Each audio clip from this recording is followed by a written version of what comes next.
Hello and welcome to Read Write Book Club, your bi-weekly book learning book club on Twitch with me and my co-host Brendan.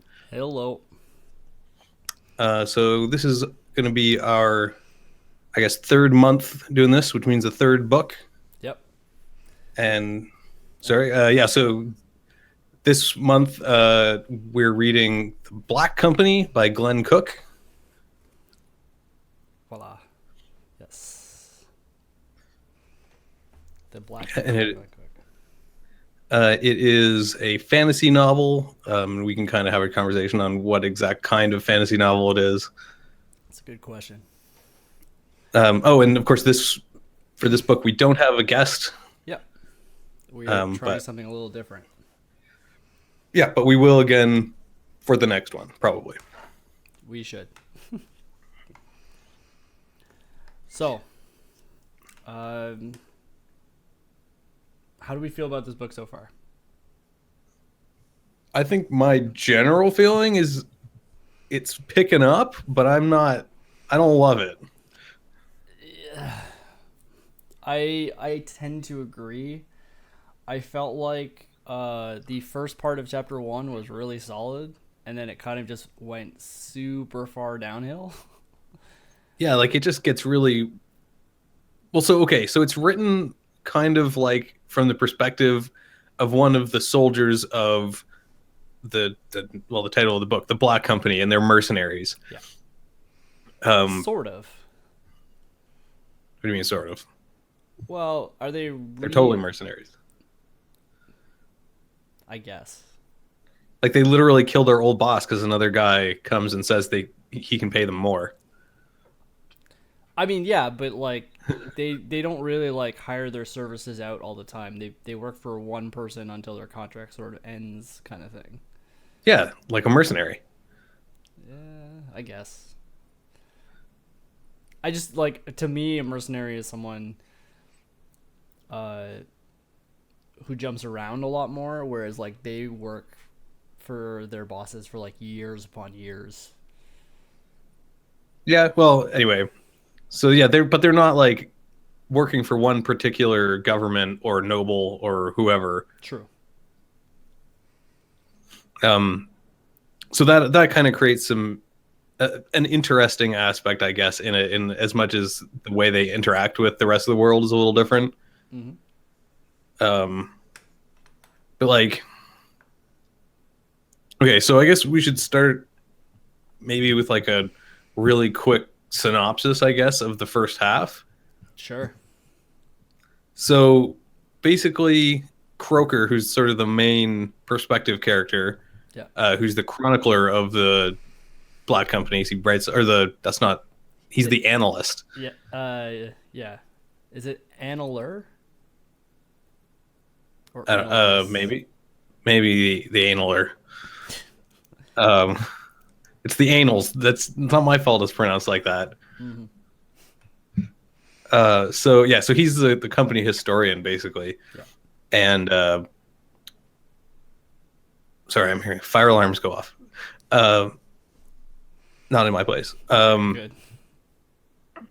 Yeah, so he's writing stuff down about their current adventure in. Oh wow, what was the name of that first city with the Syndic? They were in Burl, Burl, right? Barrel. Or Barrel? Yeah, because all the cities are named after stones, right? Or at least they are at Is the that beginning. true? Oh yeah, that is true, isn't it? Oh, Yeah. that's terrible. Well, they're part of the gem cities. They say that at one point. Yeah, they do. Yeah. Uh, I guess I kind of skimmed over that and then just kind of didn't put it together.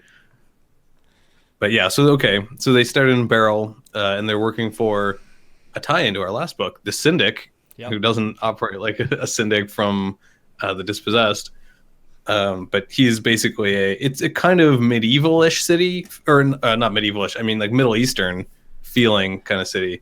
Yeah, very. I got a lot of Roman vibe out of a lot Hmm. of it because there's cohorts and syndics and there's a legate and all that. Yeah. Like, there's a lot of like a very Roman vibe to me. And actually, if you think about it, the way that they approach mercenaries in that is very Roman as well, I suppose so. in my opinion. But you're the history expert, so you'll enlighten me, I guess. Well, these guys operate, and they call themselves it later on, but they operate more like a free company. Yeah, I definitely agree with that. Um, so yeah, so they're fighting in this city, and they're fighting against basically rebels. And I think they say at one point it's the Reds versus the Blues, Yeah, they do. They're the which Reds. is never explained. No. Like a lot of stuff, almost nothing is explained. So they're fighting there. Something happens and it releases a weird leopard vampire. Yeah, so the way that I understood it was that uh, something they did caused a riot, basically. Like Right. they went and caught all these blues who were poisoning the red, like the soldiers, and it created crazy riot across the town. And the company like locks themselves in their fort Yeah, and they just wait it out and they because they're just not wait it out. interested. Because, well, legally speaking, they're not supposed to intervene. Was kind of the gist that I got, because it Well, they're not being policing. paid enough. Yeah, Yeah, to do policing is the urban cohort's job, yeah, who are unreliable in this case. or any So case. yes, so that happens. The seal on this tomb gets broken. The weird leopard gets out. Weird leopard vampire is a great band name. Yeah, Um, and then of course, while all this is going on, a giant black ship is sitting in the harbor, just kind of watching and chilling out, yeah, which is from the Evil Empire, the like literally named Evil Empire. yes. Which is an interesting concept, but yes, Um, yeah, and so even that is kind of really vague and unexplained at the beginning, just because that of the way the first writing. chapter was real rough. Like Yeah, it gets better. It gets better and more understandable, but that first chapter is like there's an entire middle section where I just was like, I have no idea what's going on, but even rereading it doesn't help me, so I'm just gonna keep moving forward, I guess. and that's something I thought was really problematic with the way it was written is that nothing is explained. And I don't even mean like elements of the world that the characters would know. I mean like sometimes things are said in a certain way where you it's hard to tell whether they're being metaphorical. Like when he describes the sails on the ship as like having moving flame and stuff on them, we learn that like wizards can totally do that, but at the same time it's not clear whether it was just because like the sail was rippling in the wind. So it's like Yeah. really hard to get a firm grasp on actually what's happening. Yeah, I agree with that entirely. There was a lot of moments in that first part that were just confusing. Well, Like, the entire interaction with the legate. oh man, I I thought the legate was a third character. Yeah, well, that's kind of I guess the problem with changing the name of your character partway through the book, Yeah, right? Like we've interacted with this individual as the legate for however long, like almost 100 pages until it's revealed it's one of the like dark lords, one of the Nazgul basically of the evil empire. yeah, the Forsaken, for a Wheel of Time reference. Yeah, no, I agree, but it was one of those things where like I thought there was the Syndic and the legate was another political entity within their city, and then there was the guy who had the ship, Right. which is Yeah, well, actually the legate, but like I didn't get that. well, yeah. It really was not clear. Like that section was completely baffling. Yeah. I agree entirely. I think that section was weird as hell. And I guess that's another there's another kind of problem I have with the way it's written, the weird emphasis on the scenes where nothing happens, like the amount of detail that goes into the card games. There's a I'm pretty sure I played that game. Yeah, it's is it Jin? Uh Like real close to Jin. yeah, I was going to say it reminds me of this game that my family plays called May I, and I'm not sure what the actual name of that game is, but it's similar to Jin as far as I understand it. Like a little bit like Hearts. Yeah, I mean those are a It's little not different, it's but yeah, it felt like that. yeah, and they're not a bidding game, right? Like they're just No, in this game, I don't. It doesn't seem to have. I mean, there's gambling, but I don't. It's not like poker. no, it reminds me more of Mahjong, Yeah, I guess. where you kind of I don't know. you reveal your hand for points, sort of thing, Yeah, and whoever yeah, has the most points gets the money. right. And that's so. I mean, obviously, okay, they're traveling mercenaries and soldiers, so they got a lot of time on their hands. And I guess because this is from that character's perspective, we mainly see the things that he sees. But then, like when big important things happen, it's just like a couple words, maybe a line. It's like, oh, and then then we moved to the other side of the continent, and now we're in this other city. Yeah, I definitely got that impression as well. There was very much a sort of element of, uh, like I, f- I felt like the characters didn't have a whole lot of agency in what was happening to No, them. not at all. They just kind of, especially in the first two chapters, they kind of just materialize on demand. Yeah, basically. Yeah, like, oh, well, we need someone to go, um, I don't know, like scout ahead of the troop or whatever. Oh, here, new guy with made up name, Pork Belly or whatever. Like, go. Pork Belly's one of them. Yeah. Oh, yeah. There is an actual guy with that name. Yes, yes, there is. No, exactly. But like, it was one of those things where Croker kept having to like volunteer himself so that he could Yeah, that record the too. story properly. Oh, yeah. So this is a question. How many people are in the Black Company? I also wrote that down. As far as I can tell, I'd say somewhere in the range of about 50 to 100. Okay, that seems about right. But we only really talk about like 15 of them on the regular. There's like core of five, maybe, and then Yeah. yeah, and then the others who are kind of just in that I outer would say there's a orbit. core of like 8 cuz there's like the 3 wizards. Can you name them? Can you say Yes, what? yes I can. One Eye, Silent Goblin? and Goblin. Oh yeah, and Silent. Yeah, Silent and Goblin. Though I didn't know Silent was a wizard when they first introduced him because that wasn't No, clear. man, yeah, it's just I things kind of just are thrown in there. Yeah. Then there's Raven, the captain, the lieutenant, Hmm. Elmo, and Otto comes up a bunch. Yeah, and each of them usually just had like a particular skill or was nearby when suddenly someone says their name and they come into existence. Yeah. And there's very little in the way of characterization for like anyone,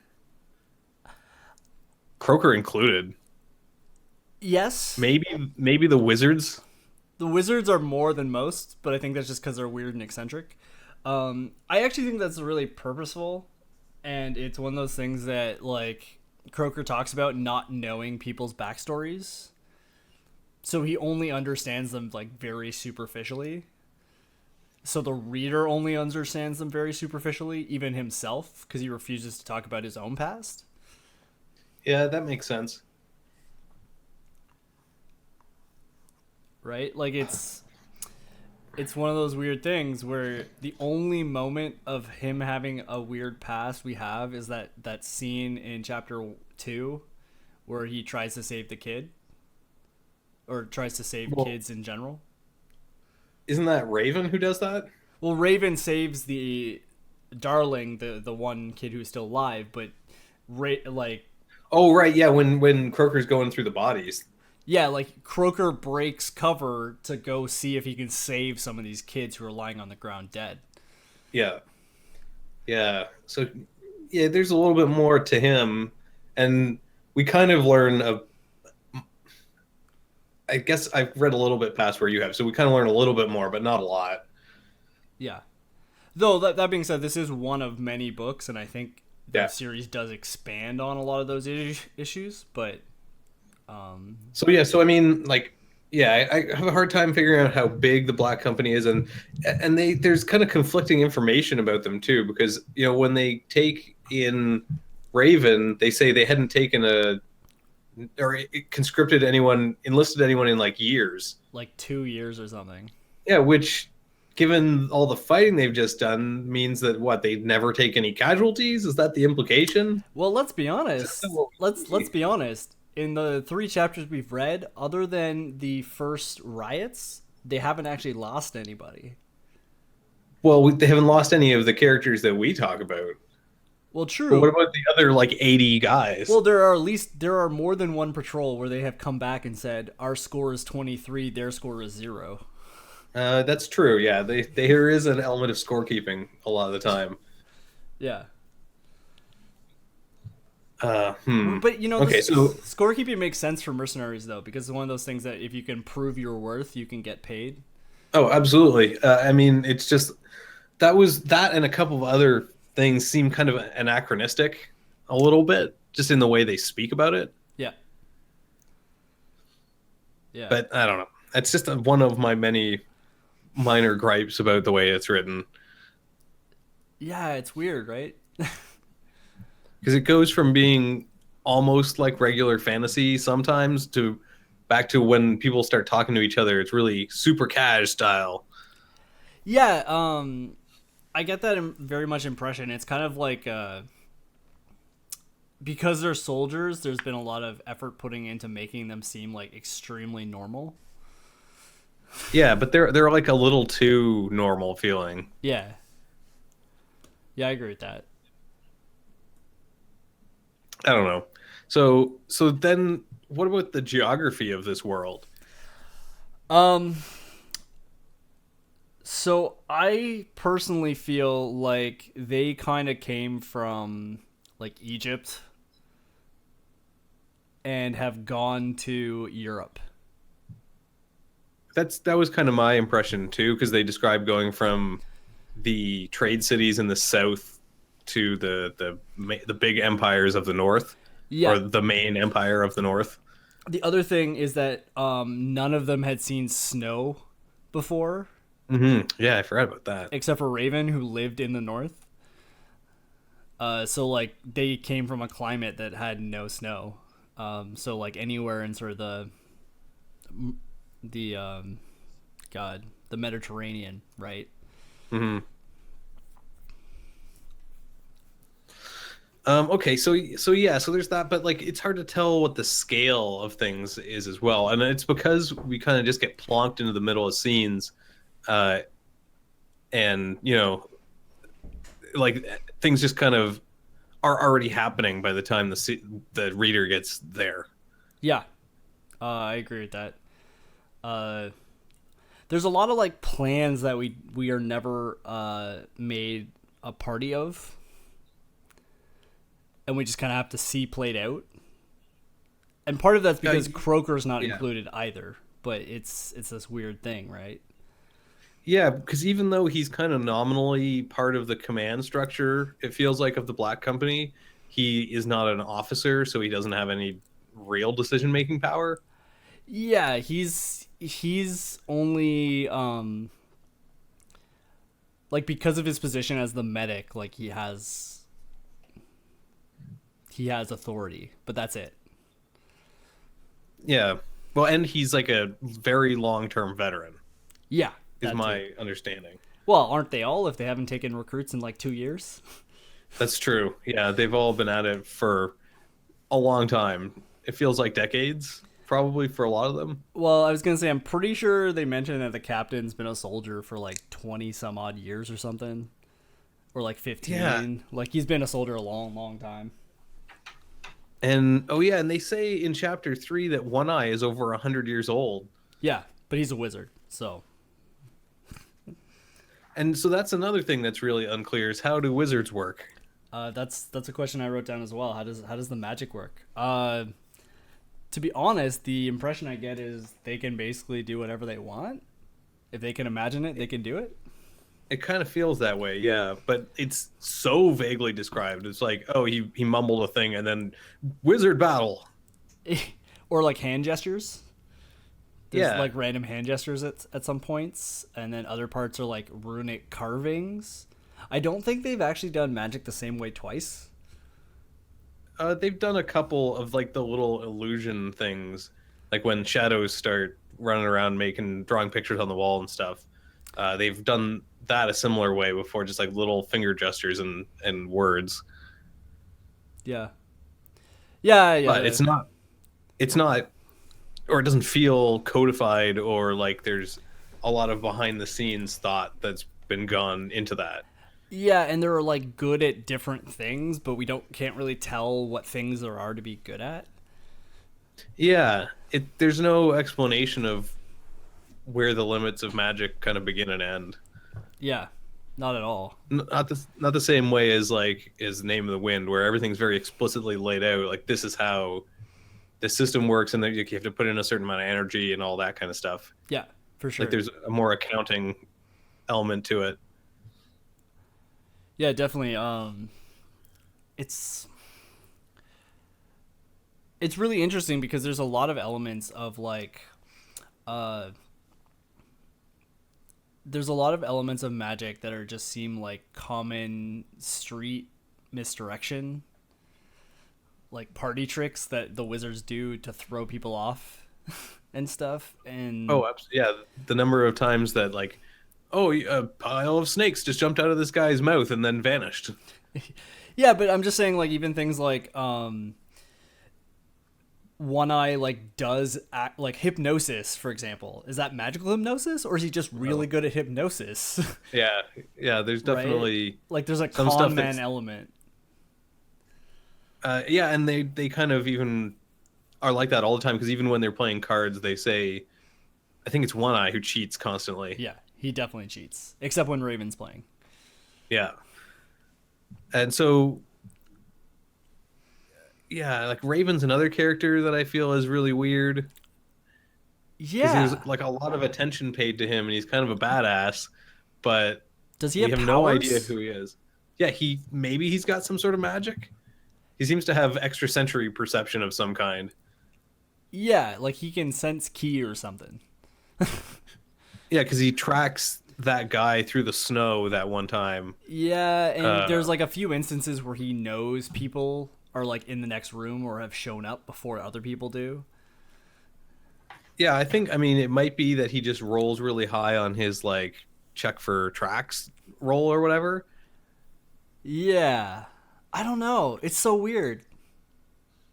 So I was thinking about this today. Does it feel to you like this whole book is basically a D&D campaign Hmm. and it's just like been written out and that's why we don't know anything because they don't know anything because it's being made up on the spot. I don't disagree, but what this really feels like to me is like an event style story where it's just like we're getting a report of things that happened and we're not feeling why things are happening or why characters are doing things. We're just kind of being told that they're doing things. Yeah, there's a lot of telling and not showing. Yeah. But it again, like getting further into chapter 3 that seems to start to change. Like there's a little bit more action. Yeah, and I think I personally think chapter 3 was probably better than the first two chapters combined.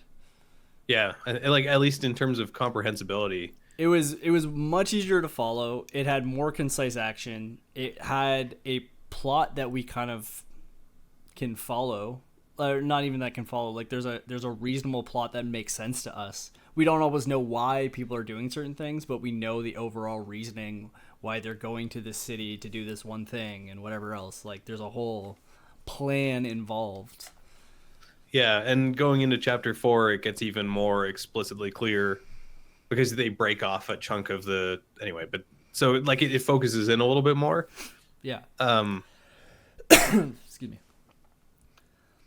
but yeah, like it's just real confusing.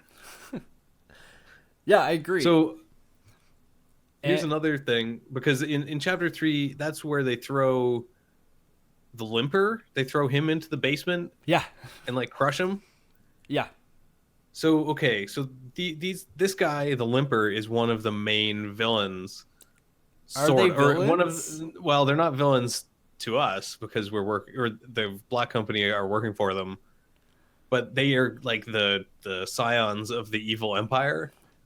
Yeah. Him and the guy that the black company is directly working for, like who's their patron, Yeah. soul catcher. Soul Catcher. Who is such a cool character, by the way. Interesting character for sure. But I feel so okay. My problem with, again, I have another problem, is with these guys. They seem too like presented as too powerful, but then they're way too casual and normal in the world. Maybe that's on purpose, I think that's on purpose. but it's super bizarre. It's like if I, I don't know. It's like some evil superpowered wizard just walked into your house and had tea with you one time, which happens. Which is how they describe it, though, right? Yeah. And they can't really Well, say no because he's a super powerful wizard. yeah, and like the 10 who were taken by like the evil emperor, the dominator who we never see, or and who is Well, basically never described. I think the Dominator's gone, right? It's the Yeah, lady who's so in the charge, his like girlfriend lover thing. yeah, so she's been resurrected because they were defeated in like some epic battle 400 years ago and sealed away, and then now somehow they've gotten out and they've brought back some of their dudes. Um, but like that part is so vaguely described as well It for something was that's supposed to be a huge myth. it was a cool moment though. I thought it was an interesting moment storytelling wise, where suddenly the guy's like, "Oh my god, I know who you are." I Yeah, certainly like, oh shit, I'm having lunch with the president and I didn't even know it. Yeah, exactly. Um, and yeah, and the Taken are sort of weird, right? Right? Yeah, so like so I've read, like I said, a little bit into chapter 4, and uh there you get a lot more interplay between Croaker and Soulcatcher because they go on like a secret mission together. But like prior to that, they're even Soulcatcher, who's kind of with them a lot of the time, is fairly aloof. Yeah. Well, he's purposely But aloof, right? yeah, and we don't really see much in the way of power from any of them because we see Shapeshifter as well. Yeah. Oh yeah we see Shapeshifter. It's interesting to see them described though, because I remember at one point they were talking about how the Taken are basically sexless. Yeah, they seem to just be these kind of ghosts or Yeah. like liches almost. Well, they kind of are if they keep resurrecting, right? Yeah, and that's something that is implied and but not really addressed directly. That Mm. they are kind of, they can suffer what would normally be lethal damage and they just keep going. You know, like the guy, they crush the limper under that building and they're like, oh man, it's gonna be like 3 days till he gets out. He's gonna be mad. Yeah, totally. Yeah, I feel like this book will make sense when we read the rest. Yeah, and it's definitely cohering as we get more towards the middle of it. Yeah, so I wonder, like, I noticed this thing when I was reading it where, like, it feels like every chapter is kind of like its own short story. Yeah, the beginning is definitely very self-contained. Well, even the second chapter and the third chapter are extremely self contained, in my opinion. Yeah, I guess. Well, they each deal. They're very divided based on like what they do. Yeah, It's like each operation that they perform is a chapter. yeah, definitely. And I don't know if you've looked at like the chapter headings, but they're basically just the names of the people that they're with, Yeah, like the most important people. yeah, So like chapter 1 is Legate, and then 2 is Raven because it's all about meeting Raven. yeah. You know, so it just kind of What's chapter 3? oh shit. I think it was Limper. No, it was Raker. Sorry, the guy that they kill. Right, Raker, yeah. And I know Yeah, the guy that 4 they're is sent to Whisper. assassinate. Or his Whisper, yeah. Yeah. So a whisper is part of the rebellion, Yeah. which we haven't, or as they always call it, the rebel. Yeah. Like they're just this monolithic entity. Well, they're ruled by their own council of mages. Yeah, so they're the circle of 18. Yeah. And so I'm sure this is not an accident, but they seem not really different from the Empire. Yeah, so I was gonna go into that. We spoke about it a little bit at the beginning. When Croker's like, "Oh my God, we're serving the evil people now," and I was just like, "Are they really like? Are you really any better than them after you murdered your boss and left the city to basically destroy itself and like?" Oh, and completely just abdicated all responsibility for stopping the rioting and looting and all that. And you murdered a bunch of people in their sleep. Like they murdered all those cohorts in their sleep just for fun. Yeah, was that because they didn't come and reinforce, or no, because they were rebelling? I think it was so that they wouldn't get hunted down. Like it was a preventative measure. Oh, geez, it's kind of hard to tell. It's some of the stuff that happens that early on. extremely hard to tell. Like we almost joined the action after the meeting. They had to decide that. Yeah, the meeting they had to decide that was like off screen, and it didn't involve the character whose perspective we're following. Yeah, exactly. So, I did really like that moment with the chest though, where the syndic was like in the chest. Oh yeah, and he's just hiding in the box. They find him hiding in this stone chest, and then some stuff happens, and Croker comes back, and he sees a guy sitting on top of the chest, and he's just like, "Yeah, I don't want to know."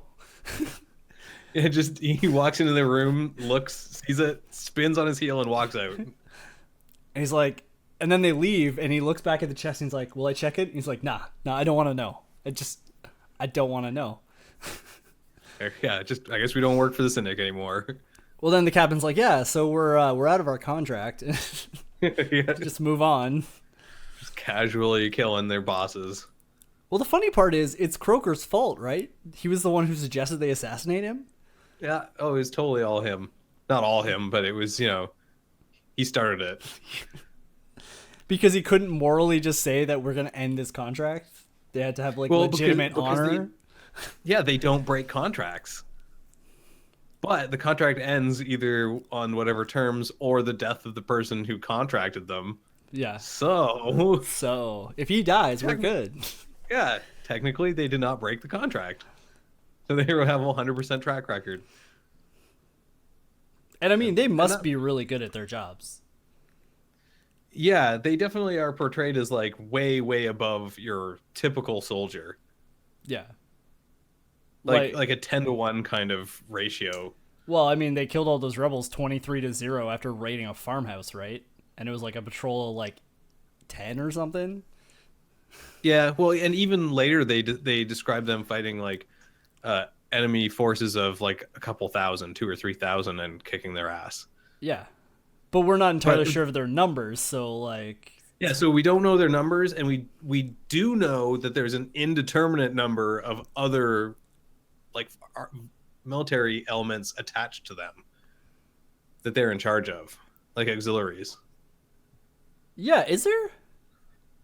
At various times, there definitely are. I know there's camp followers more than once, but... So there's definitely camp followers as well. But, when they're holding the fort in the salient, they describe that as the that Helm's Deep kind of castle. Yeah. And that they state that they've been put in charge of like forces and territory that even one of the Taken would be more than they would normally be responsible for individually. Right. They do describe that, don't they? Yeah. I just remember the thing I get from that scene is when they start talking about their like servants that are natives. What do you mean? I don't remember that. They talk about their native servants and how their native servants are like spies. So they like... Oh, the ones... Oh, the servants that they have from the north, where like... Yeah, the locals. But they describe them as natives is the term they use. Well, yeah. Actually, and that's interesting because we don't know where the Black Company people are from. Yeah.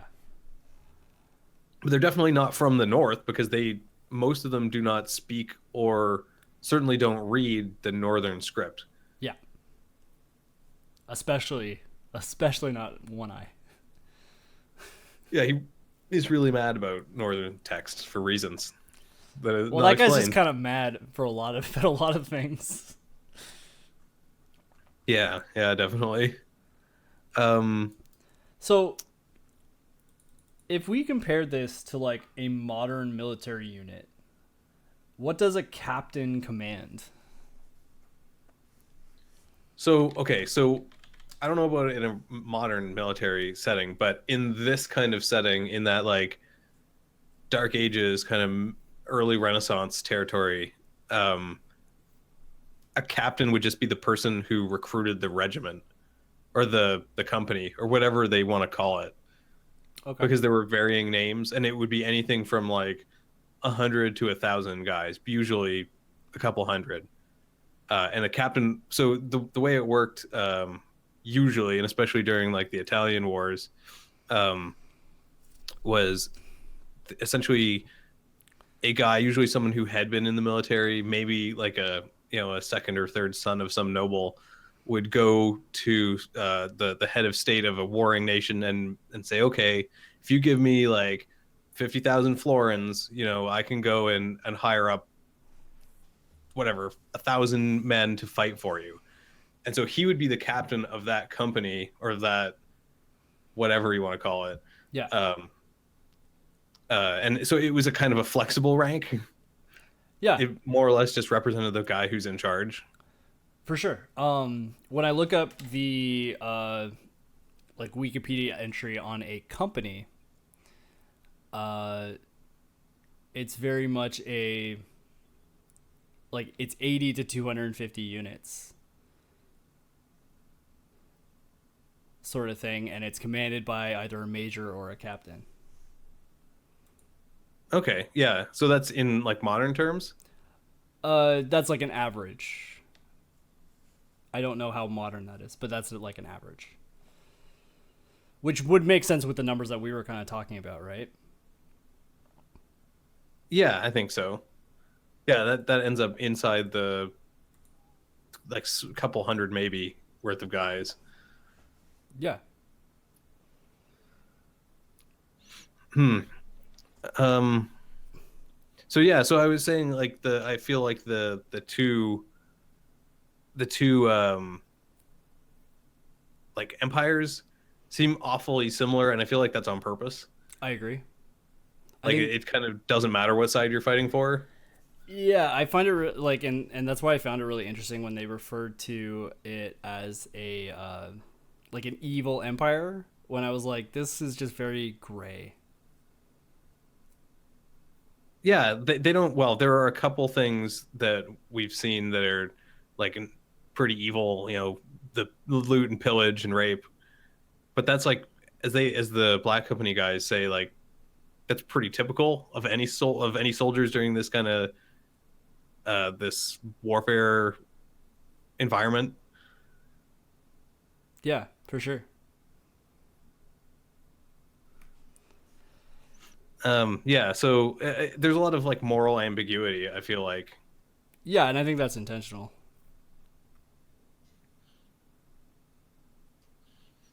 Hmm.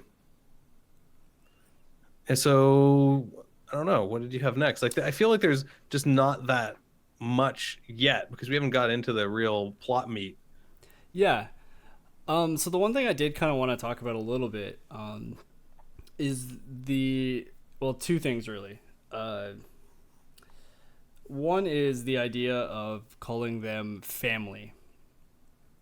Like they call themselves the family a bunch of times, and I very much got a Foreign Legion kind of impression. Absolutely. I mean, even they talk about taking new names or registering under fake names. Yeah, definitely, and escaping criminal pasts and that kind of thing, which is what the Foreign Legion was for many many years. Kind of still is, but Yeah, well, you sign up and they don't ask questions, and then you get to have whatever is promised at the end. French Legion is like citizenship, I think. Yeah, if you serve a certain number of years, you get citizenship. Yeah. So, but I guess I don't know what the end game is like for the black company because they say that like you don't nobody leaves. You Yeah, can't just quit. and the one time that somebody tried, they knocked him out and made him go anyway. Yeah, they shanghaied him anyway. Just bonk him over the head. Yeah. Uh, So then the other hmm. thing I kind of wanted to note was that there's literally one guy who's like the doctor, the historian, the scholar, the poet, the scientist. Yeah, Croker seems like well informed beyond the level of what you'd expect from even someone in that position. Yeah. So maybe there's some backstory to him that we're not privy to. I mean, like there is, but something more elaborate. So the question is he is described as the analyst, right? He compiles the annals of history for the Hmm. company. Do you think that would be a do you think that traditionally in this sort of history of the black company that's held by the doctor, or would they have multiple people for the role if they needed it? I think it's a separate thing from him being the doctor. It's just a coincidence, or it just happens to be the fact that he's like literate and has probably good penmanship or something like that that earned him that position. I agree, because it's one of those things where the doctor keeps volunteering to go into things so that he can record the history properly. Oh, that's true too. Well, and he has to be there, right? Because he's their field medic. So Yeah, if they patch someone up, then he's right there yeah. or sew them up, whatever. He sews up a lot of people. Yeah, there's constant like stitches, and everyone's always commenting on how good he is at it. Yeah. Well, he gets lots of practice. Yeah, no kidding. Um, so the other thing, like, and that kind of really reminded me of sort of people like John McCrae and all that, where like you're kind of fulfilling this weird dual role of your practical skills as well as your more artistic bent. You know, where he's writing these crazy fantasy stories about who the lady is. Yeah, so that's one of the few characterization things, right? That like goes into any of the characters is him actually spending time and like speculating about this myth that kind of exists in their history, and he's trying to humanize her. Yeah. Well, he's trying And to I, understand her, I think. yeah, I guess kind of trying to know anything. Yeah. Yeah, so I don't know. So that was I think was pretty interesting. Um, and I think one of the best moments, and it keeps happening as it goes forward, is Croker trying to engage with Soulcatcher, like having conversations. He keeps Like trying. it doesn't work at first, yeah, and then he keeps pushing and like keep asking like little questions and giving giving him food and stuff, and just kind of generally hanging out in the hopes that some information will be let slip. Yeah, for sure. And I think the interactions with Soulcatcher are some of the coolest interactions in that book because the way that the voices of him are described, him slash her, we're not really sure. The way that that person Well, is there's described like their voices and how they change is very interesting. yeah, I think so. So like you said, it's not clear whether Soulcatcher is like male or female, but it felt kind of implied that like that body, that current thing that was inhabited by Soulcatcher was female, Yeah, I could see and maybe that. even the original one was, but those are not necessarily the same. Yeah, I could see that. Yeah, so I thought that was kind of again adding a little bit more characterization where it was by and large lacking. Yeah, it's weird because it's like they never. I feel like in terms of how people are described, like shapeshifter is one of the most described characters. Like, you mean Follow, physically? yeah, followed by soul catcher, followed by one eye. Uh, yeah, I guess so. Because we have almost no real physical description of like the captain, for example. Yeah, that's a good point. Or the lieutenant, really. Yeah, they're just kind of these vague people issuing orders from They somewhere. don't even get names. No, yeah, what is there a first or last name associated with either of those people? Nope. And as far as I understand it, there never is because the wiki literally lists them as the captain and the lieutenant. Man, that's such a strange choice, I feel like. Yeah, because they don't do that for like the sergeants, right? Like we know Elmo's name, he's a sergeant, Yeah. and we knew the other sergeant who was the one who died, Mercy. Yeah, so like everyone else has at least a kind of, their nom de guerre, but that these guys just a rank. That's it. He just a rank. That's it. Um so how many, like, speaking of rank, there don't seem to be that many officers because we only get the two. As far as I understand it, I think there only really would be two. I guess. Because Yeah, because there well, aren't that many people, but yeah. So still. well, I'm looking at the organization of a company, right? And it'd be like there would be the captain who is in charge, and there would be a lieutenant with 15 to 30 people, and then there'd be a sergeant with a squad of 8 to 12, and a corporal with a fire team. But this doesn't have fire teams, obviously. There's squads though, and platoons, I I mean, believe. they could, like, shoot fire the wizards. You could have fire teams. Not like they mean. No, but so like I think maybe there would be one other lieutenant, maybe, but I don't think it's super necessary. But there should be probably one or two more sergeants that we don't know. Likely. Yeah, because there's more subdivisions within this structure than we really hear about. Yeah. And like you said, like we know a very specific group, but if you look at it, we know basically kind of the people who are officers or have special roles. Yeah, we meet maybe a couple of the grunts, but not many. No, and most of the people we meet are like, the quartermaster and the sergeant and the wizards and like the people who have special roles within the company all kind of hang out together. And then there's Raven, but he's just weird. So, Yeah, the new guy who becomes the captain's best friend. you think there's something more there? Yeah, well, I'm kind of thinking that too. Like, there's some prior connection, whether it be a family connection or something like that, or like, I don't know, but they seem to get, like, know something about each other. Yeah, well, so and this is a connection I didn't realize till just now, but um Croker describes the captain as very likely having run away from a relationship that went wrong. The captain, yeah. I'm wondering if he's homosexual. Maybe. Yeah, I guess that could be.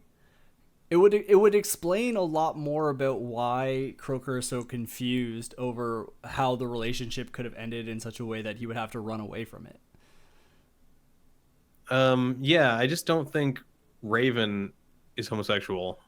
Well, he was married at Not, one point, but I don't know if yeah, that's an which does not indicator. rule that out. But I don't know. I feel like it's more of them having, uh, like, I think the captain knows who Raven is. I bet Like, he knows his backstory. some of it.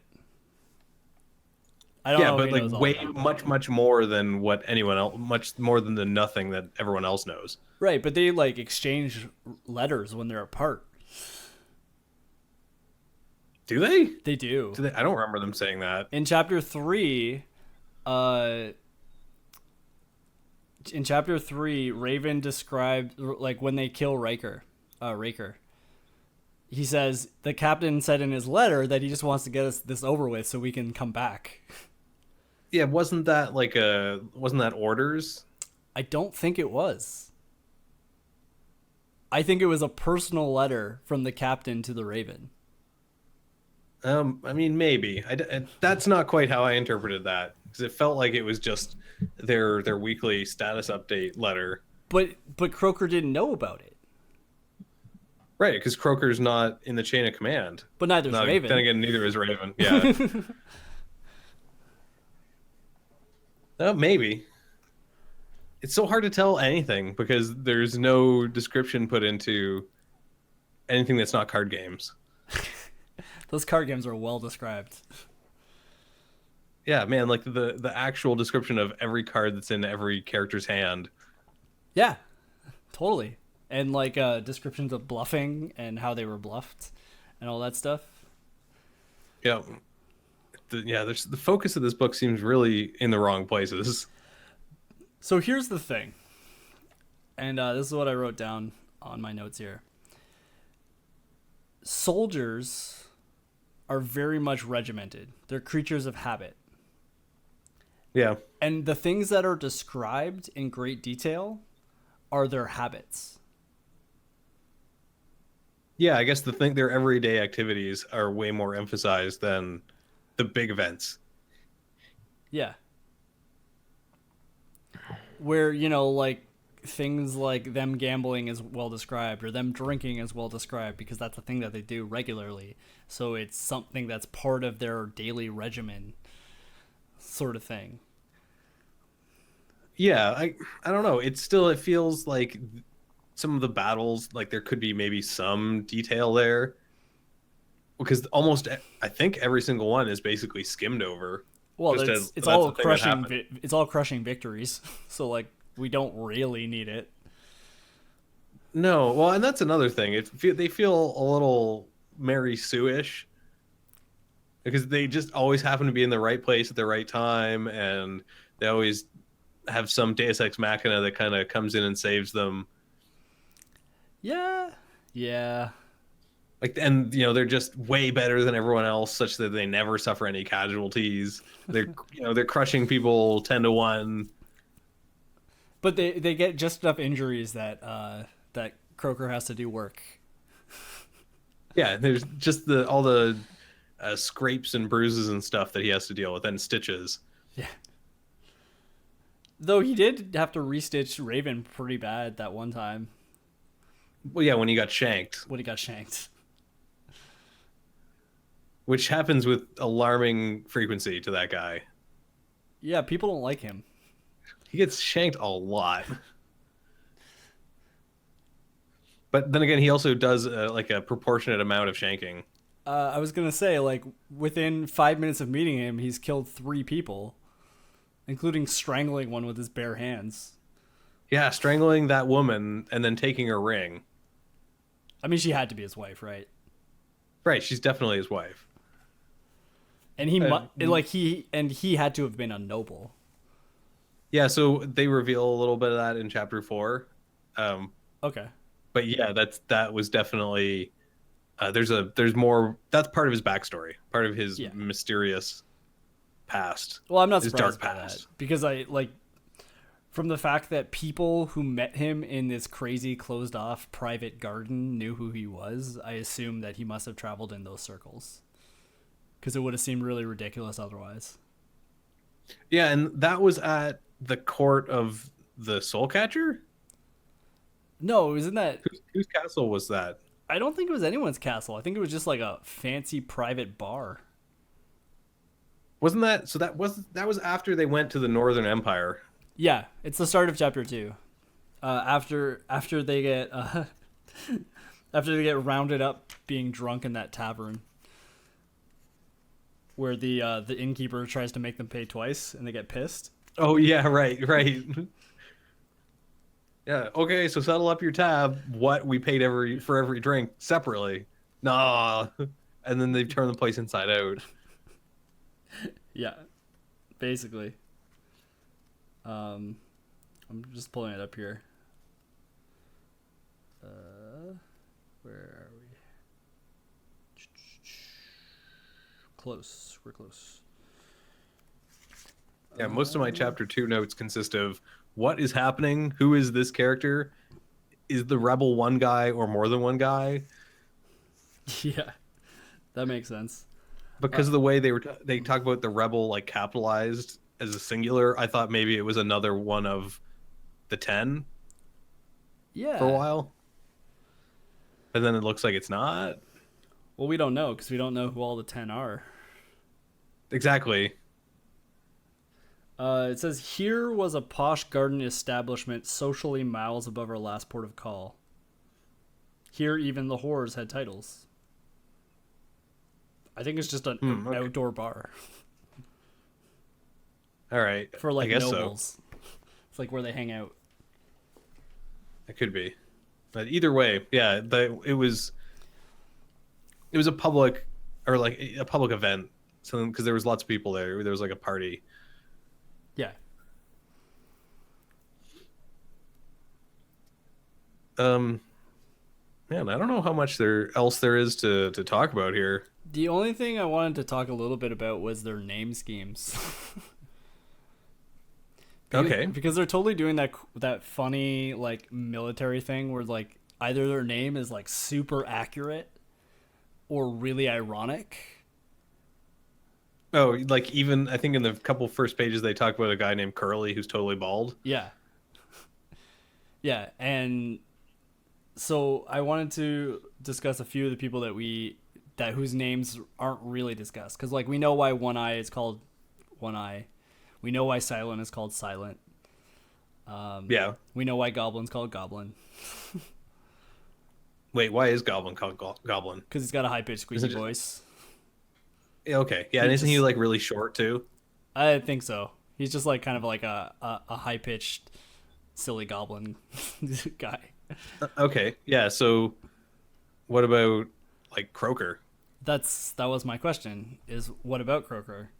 Is that irony because he prevents people from croaking, or or have enough people died around him that he has taken this like mononym of Croaker?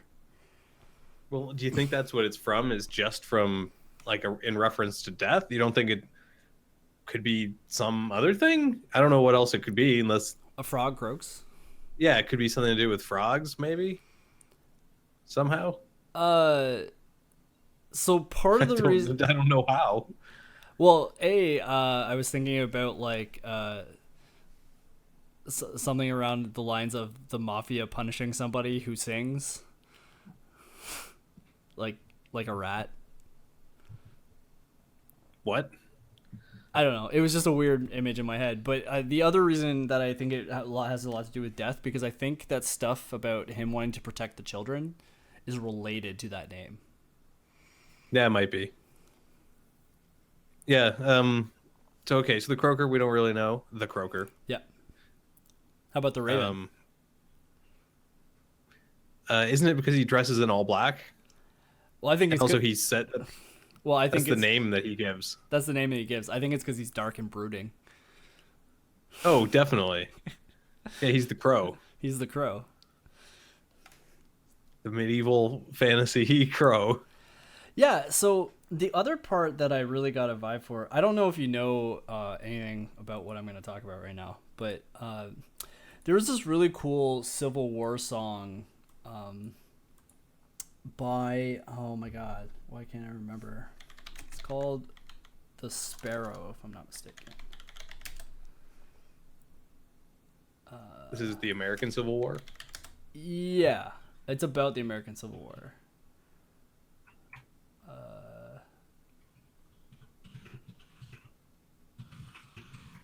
That's incorrect. It's not called that.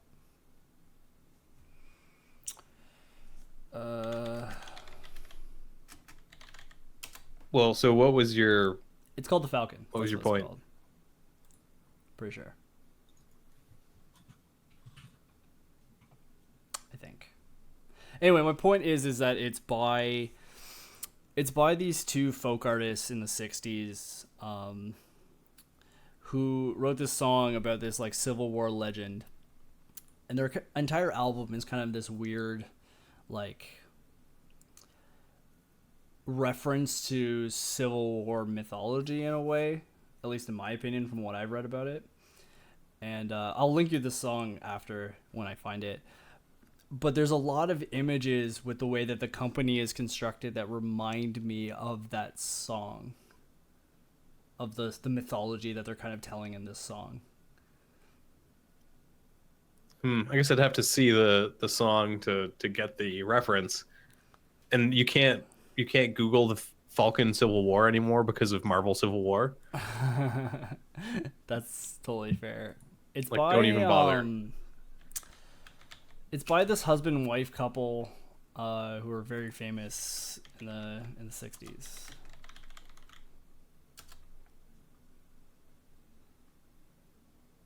Uh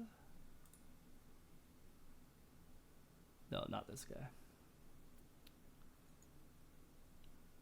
You can't even filter out Marvel. Like Google's not powerful enough. There's too much Marvel on the internet.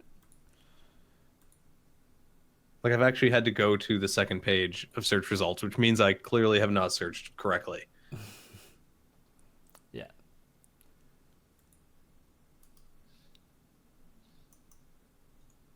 Yeah. So I mean, I don't know. It does, yeah. The way that the whole company is presented feels at least a little bit kind of historically accurate, or like as they might have done it had this been their world. Yeah. Like just highlighting the handful of people who kind of are in charge. Um, I don't know. Yeah, it's weird. Um Oh, I found it. I think.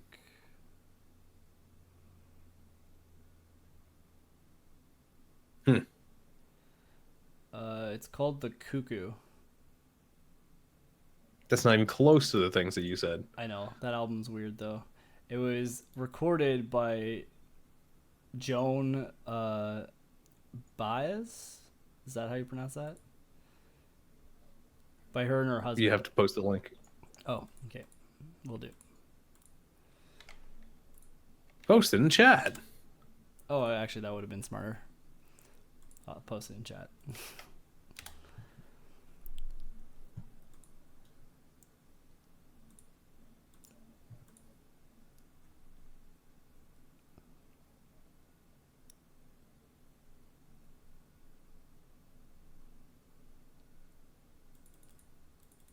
So it's this song, and then they had a few other songs on this album that were very much around similar themes.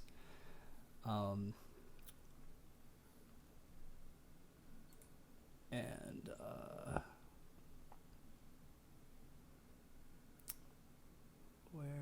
what album is that?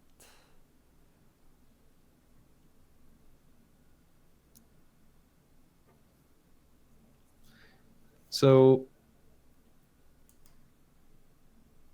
are you sure this is the song that you were looking for? Yes. This this doesn't seem to have anything to do with the American Civil War. Yeah, but it's that this song sparked me finding the album was kind of the gist. Oh, I know my brain works in weird ways. Um,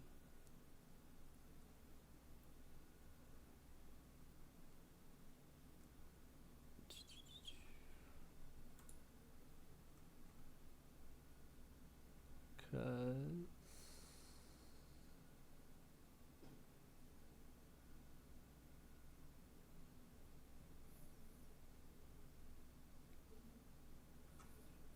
I think it was her. Oh man, this stuff's all weird. Anyway, I'd have to go back and look at it again to get like a full picture of what I'm trying to say. okay. Track Well, race so okay, reference. always drag race references with you, proud every day. Always, always. Um, so that is something I feel like is kind of missing from this book is there's no like music because there'd be marching songs and stuff that they would definitely be singing. The only person who sings is One Eye. Yeah, and he notoriously poorly. Yes, very badly. Um, yeah, very very badly. It's just another one of the things, like one of the things that simply is not mentioned in the book, or that's like glossed over, even if it does happen. There's no talk about their travel for the most part. Yeah, yeah, not really, eh? Um, They get around on horseback some of the time, but other times they're on foot. Like the majority of the time, they seem to be on foot. yeah, And maybe there are wagons. Like there are some, but I don't know. We don't know about the I wagons. don't think there's wagons on a regular basis.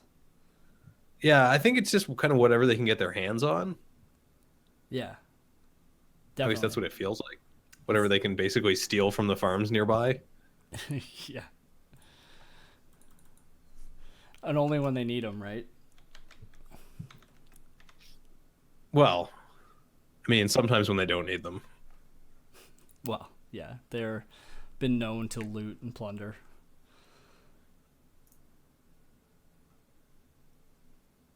Um,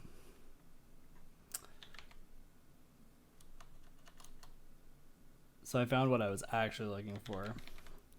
Oh, and I don't know if you noticed when it was posted in chat when Proud posted like the description, Mm, you put a typo in that.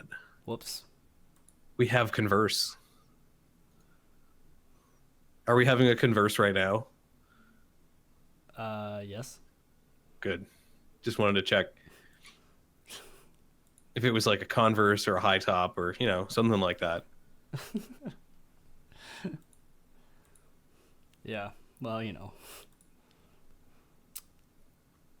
so the song is called The Falcon. I'm not crazy. Okay. Hmm. But the Cuckoo is part of that album. Okay, so all y'all listeners and watchers can go check that out It's and see by what Proud's talking about. Mimi and Richard Farina. Mimi is the sister of Joan Baez.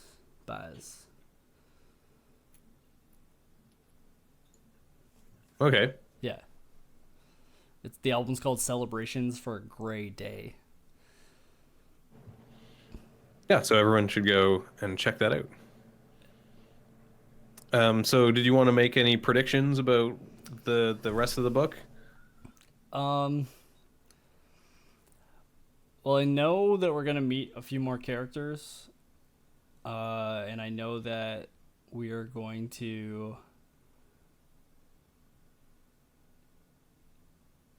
I mean, I saw a quick spoiler for like one thing that I know about, but But did you just accidentally read the last page? no, I saw it when I was looking for something else. Um, yeah, I don't know. I don't really know. I feel like they're either going to fuse together really well or get split apart really well, like get kind of like torn asunder, as it were. But I'm not really sure. Um, yeah, so in my opinion, I think like what's gonna happen again, I've read a little bit more than what you have. Um, I feel like it's probably gonna go. They're gonna get more prominence in the Empire, and obviously this isn't the last book. I think there's like four. No, how many are there? There's like a dozen almost. Yeah. Yeah, no, sorry, I'm looking at nine, maybe 10 if you count the spin-off book. Um, so like obviously, I don't think there's going to be any substantial conclusion, No. right? I think it's just going to be a segment of their campaign. Yeah. Um. Yeah. And I don't think they ever stop working for the evil empire.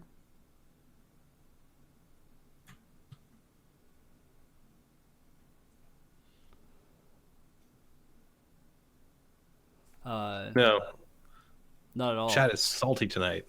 Yeah, no kidding. Um, yeah, so sorry for all those listeners. If you're on the podcast version, you can't see all the people we're banning. It's a lot. Yeah, it's a lot. I think it's 5 or 6 tonight. That's impressive. Is it like a holiday somewhere today that there's like just extra people out there to be salt meisters? No, it's a sign that we're actually getting popular. Yeah, that's what I was thinking. Like we get a lot. We got more trolls than we usually get viewers, so that's not bad. We're getting that traction. Yeah. Oh, actually, that speaking of trolls, that kind of feeds into something about the book. Even though there's magic and sort of semi supernatural stuff that happens, there don't appear to be any monsters or like Other magical than creatures. other than the Taken. Yes, but they're described as like sorcerer kings. So everything they're doing is like illusory or transformative or something. Like, but they aren't. They don't seem to be griffins Oh, you just reminded or me. dragons. Uh, I'm not sure if you got this vibe, but when they were describing the Limper for the first time, all I could picture was Mick Foley, I didn't get that. like wearing the whole mask. You know, where his hair's like sticking out. And he's got like that face mask. I don't know what you mean. Uh, I'm looking up the image. yeah. Mick Foley, where he Oh, I plays. see. Yeah, for sure. Yeah, well, it's the Hannibal Lecter mask almost. Yeah. Like that's all I could picture is crazy Mick Foley doing the mankind thing. Yeah, and then do they in this scene do they actually see under the mask? Yeah, at the end. Right, okay, good. Yeah, so he's like I guess he's the only one that they've seen so far, but he appears to be zombified Yeah. or like Does a husk. does the Soul Catcher wear a mask? Soul Catcher wears the big helmet that covers his face. Oh, I don't think I ever They really describe it. noticed that. They describe it as a black Morion, which is a particular kind of tall helmet. I thought that was a spelling error. No, he's not just a moron. No, you know, like those conquistador hats. Like the ones they used in like gladiators would use, like with a No, mask in like front. like conquistadors, like the ones who came and kicked the Aztecs and Incans ass, Yeah, I know what a conquistador is. like 1,000 years later. Yeah, It's kind of like a conical or dome at the top, and then like with a rim around it that rises up into a peak at the front and the back. yeah, That's a Morion. right. So how does But that in hide this its case, face? so I don't know. I totally at first I thought like okay, well maybe it's got a face mask, and then in my head this Soul Catcher became more and more of a Zelda villain, and so all I can see is like this Morion pulled down like a huge one Just that like goes all the way down to the shoulders. Yeah, and just with like an eye holes and a mouth grill or something. um. So I was thinking, there's that type of gladiator who uses the trident, and they have Yeah, a ready Arius. they have that helmet that's very similar to the Morion design that has the full face mask. Yes, yeah, and I think it's probably something like that, and not probably the comically oversized helmet, I know exactly what you mean. like the most anime possible look, Yeah. right? Like where there wouldn't even be cutouts, like the eyes would just be on the helmet. I never noticed that, to be honest. I never really noticed that he wore a helmet. I just thought that he was just very, very androgynous, and they just assumed he was androgynous. No, they make a point of stating that you can't see its face or his face. Okay. I mean, that makes sense. It totally makes sense because you don't see like a bunch of others either. Yeah, I think the only one who's not wearing some sort of disguise is Shapeshifter. Right, but he just looks weird and grotesque and giant. And the reality though is we don't know whether that's his real shape or if that was something he had taken on just to impress them. That's exactly what I was thinking. Like that's his shapeshifter face, but that's not necessarily his real face or anything like that. Yeah, and I feel like that well that and the naming thing that goes on in this book is kind of a one of the deeper bits that's slowly getting revealed. The power of true names, Right. That's and true. that gets explored more a little bit after this segment, and the power of like knowing someone's true form, what they look like, Yeah, for sure. because like that's what Croker's like obsessed about. What does the lady look like? Does she look like a normal human being? Does she look old or young? Or like he's trying that having that information, I feel like takes away from her power. Like the mystery is part of that. I agree. I agree. And I think that's also partly why he's trying to find that information. Right. Yeah. He wants to have some control. Yeah, and he wants to understand her. Hmm. Or anything like why they are working for this empire. Are they needed at all? Yeah, definitely. Other than the constant internal bickering. Yeah. Yeah. But yes, the power of true names thing though, like it goes down to even our question of like where do these nicknames come from? Yeah. Definitely. And the way that they fight just reminds me so much of the Forsaken and Wheel of Time.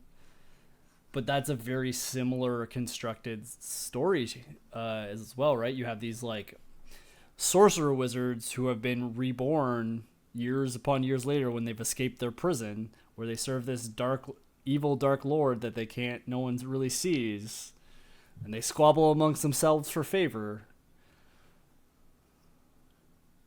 Hmm. Yeah, I have not read the Wheel of Time books. Fair enough, but I'm saying like there's a very distinct similarity there, right? And I'm wondering if that Definitely. comes from a common myth or similar sort of story from before that we're not aware of. Well, to an extent, it goes back to like, and this is the limit of my knowledge to Tolkien, right? The kings who get corrupted and become the Nazgul. That's why I called them. They're straight up the Nazgul at the beginning. Well, they're cooler than the Nazgul in my opinion, but Sure, but like they're the ring wraiths can go out and be slain like wherever they are, uh, and then they just kind of rematerialize back at home base. yeah. Um yeah, that totally makes sense. That totally makes sense. Yeah, so just like these guys, but so that's like a villainous theme that's been in this kind of fantasy literature for a long time. Yeah. But I don't know if there's like a cultural mythological basis for that. Yeah. It'd be an interesting thing to study cuz I'd like to know. So I guess we're just going to round up with one last thought that I had, and I wrote it down. It was that line at the end of chapter 3 in which Croker asks if they should bury Raker. And Soulcatcher says, where are you here? It's right at the end.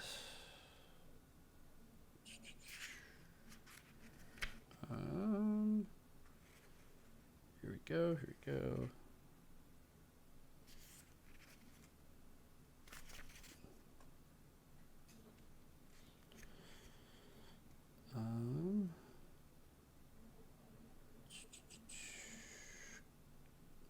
Only a conqueror bothers to honor a fallen foe.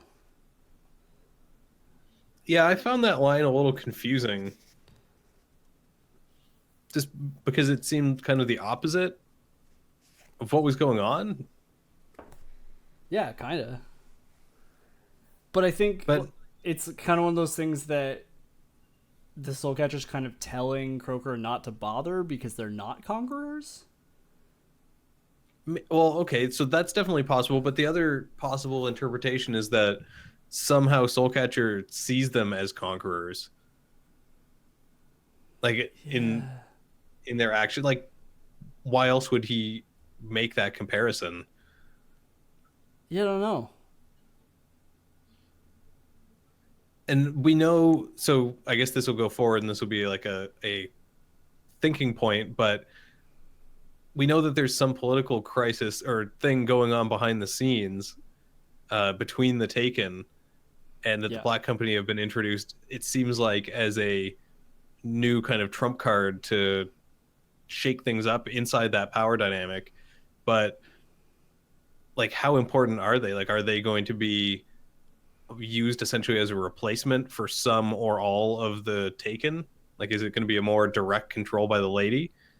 Do you think that's what's going on? That's a good question because the reason Soulcatcher took them was as a replacement for the guards that he left back in Barrel, right? Well, that was the excuse he gave. Right. Because to me, that was just a, oh yeah, I'll leave my troops here. They're totally not an occupying force to this, foreign city that we're definitely not taking over. For their puppet syndic. Yeah, and then then I'll have tons of room on my ship for you guys. Yeah, no problem. Meanwhile, what I think actually happened there is he, or the Northern Empire, or at least Soulcatcher, had his eye on that situation and was just kind of waiting for the riots to reach a certain level of intensity where there was no order in the city at all, and then he'd just take it over completely. Yeah, my question is why? Well, money, I guess, because it's supposed to be fairly wealthy and fairly like there's an abundance of trade. Yeah.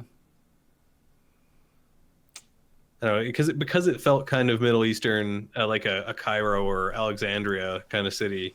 Yeah, I Um, agree with that for sure. I felt like it was an important trade choke point, if it's analogous at all, and so there'd be lots of traders and merchants there. So there'd be lots of things to tax. Hmm. Yeah, it's weird. I don't know. That's what I thought. I agree. I think that's I just wonder what's the purpose? Why them? Yeah, why the Black Company? We don't know. Because they're impossible to defeat. Because they're like just this hot knife through butter. There must be something. Well, I think some of it, and this may or may not be borne out, is that they are not political. They're like a pawn, a non-player. They'll just work for whoever gives them the most money, and since it looks like the Taken basically have infinite money because they can just magic stuff into existence, and they're controlling this huge empire, they can just pay the Black Company as much as they need to keep their loyalty, and not have to worry about the Black Company having their own agenda, like wanting their own stuff. Yeah, but the Black Company kind of does have their own agenda, right? Like they're opposed to the Limper, and they're with. Well, only because their patron is Soulcatcher, who is a rival of the Limper. Yeah, but you don't. I But you don't don't think like. Does that not make them partisan, as opposed to non-partisan, like you're trying to introduce them as? no, I mean, I don't think any of the Taken who could hire them up would consider them a potential rival because they are the employee of Soulcatcher, of the particular Taken, whoever it may have been. Oh, I see what you're saying. Right? They are not their own faction. Right. At least not yet. I mean, usually in that kind of situation where you have like your Varangian Guard or your Janissaries or whoever, once they get entrenched as a non-political entity in the politics, then they immediately become political. They suddenly get influence. Yeah, right, exactly. Because you put these people in a position of influence on the understanding that they are not interested in that, and it just corrupts them usually almost immediately. Yeah. Well, I mean, that's the whole Julius Caesar thing, right? Yeah, I guess so. Although that kind of worked the opposite way. Yeah. But yeah, so we're just about hitting 90 minutes. I Yeah. think about time to close it out. And yeah. So, uh, what have you thought? Like, we kind of expanded on what you thought. We're going to keep reading this, right? Oh yeah, I'm gonna finish it. We're going It's to finish getting it. better. Yeah, it is. I thought the ending to chapter 3 was strong. Yeah, and I did a lot of reading today, and I got up to almost the end of chapter 4, I think, and it's a lot better. Mm. Things are kind of starting to make sense, and some discernible plot, other than just random movement across the globe, is becoming apparent. Uh, Good. so I'm maybe starting to see the glimmering of all the people who love this book. Yeah, because it's very well received from Yeah, everything that I've and seen. from the first half, I do not really get that. And let's be honest, there aren't that many authors out there, especially from the 80s and all that, who publish 12 books without at least some people buying it and liking it. Yeah, Or so I 10 or think that's whatever. something. Yeah, I don't know. I guess we'll see. We gotta get more into it. I feel like this book will have. I think this book will be made or braid, like will make or break by the ending. How it ties kind of all of the stuff that's happened into a some sort of conclusion, if not the conclusion of their adventures in overall, but like give us closure in a way, right? Yeah, something, some element Something. of this has to be closed out because not all of it will be, and not all of it should be, given that there's so many sequels. Yeah. But yeah, we got to get something. Yeah, I agree. So, anything you want to talk about, media wise? I don't Recommendations? know. I don't really have anything this week. I don't think. Yeah. I rewatched One Punch Man Oh yeah, the last couple of days. Such a great, well written show. I have not watched that. I don't know how I haven't watched it You need to watch that. because It's it seems like it's great. it's 11 20-minute episodes. You can do it. Yeah. Uh, It's just fantastically well written. It knows exactly what it's trying to do all the time. yeah, And it's trying to punch one time and win. but That's it's it. but it's one of those things that like you'd think a story like that would get boring really really quickly and it never does. Yeah, it should. Like this guy who just one punches everyone. Literally, that's his whole thing. The show and the manga and all that are all about the execution of making you believe that this might be the one that doesn't get killed in one punch. It's the Dragon Ball Z syndrome where everything, like the power levels, get so inflated that you're never sure if the entire world is going to explode or Goku's just going to walk away unscathed. Sometimes both. Sometimes both.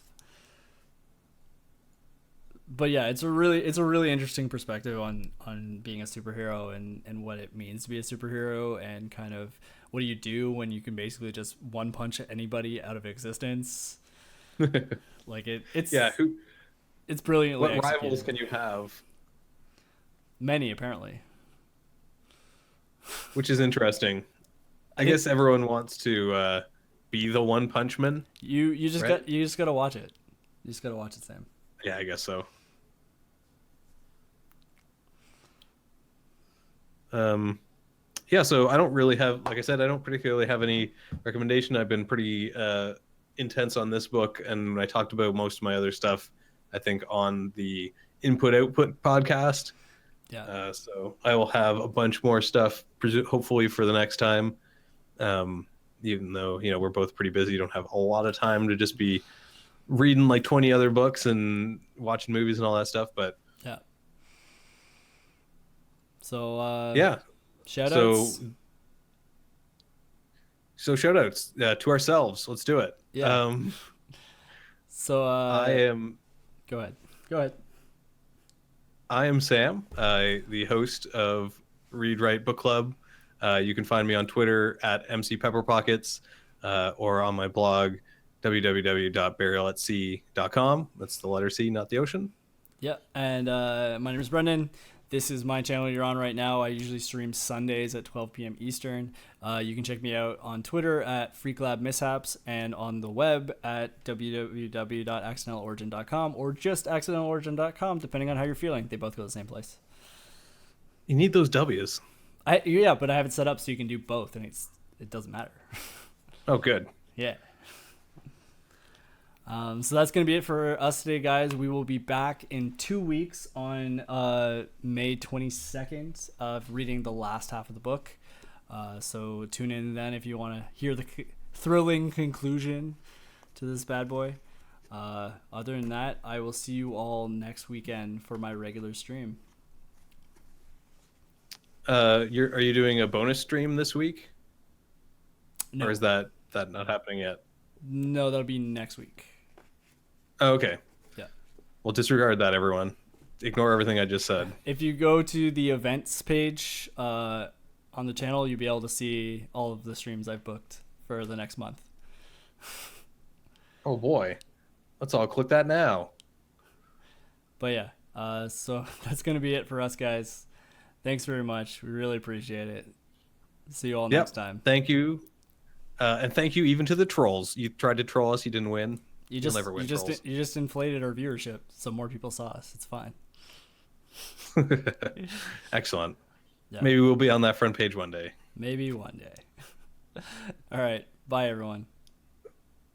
Bye.